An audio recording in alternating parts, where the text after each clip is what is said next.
സുരേഷ് ഗോപിയുടെ പുതിയ സിനിമ ഉണ്ടല്ലോ, ജാനകി വേഴ്സസ് സ്റ്റേറ്റ് പോലീസോ കേരള സ്റ്റേറ്റോ.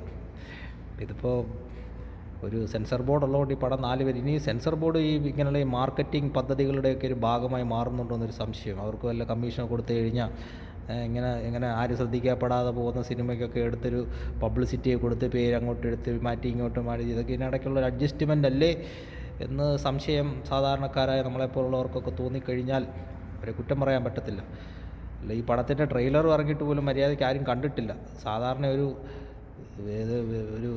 താരമല്ലാത്ത, സോക്കോൾഡ് താരമല്ലാത്ത ഒരാളുടെ ഒരു സിനിമയുടെ ട്രെയിലർ ഇറങ്ങിയാൽ പോലും ഇതിൽ കൂടുതൽ ആൾക്കാർ കാണുന്ന, ഇത് സുരേഷ് ഗോപിയെ പോലെ ഇത്രയും വലിയൊരു MP, മഹാനായ MP, പിന്നെ മഹാനായ സൂപ്പർ സ്റ്റാർ അഭിനയിച്ച സിനിമ ട്രെയിലർ പോലും കാണാൻ ആരുമില്ല. ഇപ്പോൾ ഇതുപോലെ പേര് മാറ്റിയെന്നോ, ജാനകിയെന്നോ ശോശാമ്മയെന്നോ സരസമ്മയെന്നോ ഏതാണ്ടൊക്കെ പേര് മാറ്റിയെന്നോ, ഏതോ ദൈവങ്ങളുടെ പേരാണെന്നോ ഏതോ കഥപുസ്തകത്തിലെ ആൾക്കാരുടെ പേരാണെന്നോ അത് മാറ്റണമെന്നോ, ഡിങ്കൻ എന്നൊക്കെ ഇട്ടാൽ പോരായോ? അപ്പോൾ ആർക്കും ഒരു കുഴപ്പമില്ല. നമ്മുടെയൊക്കെ ദൈവമാണ് ഡിങ്കൻ.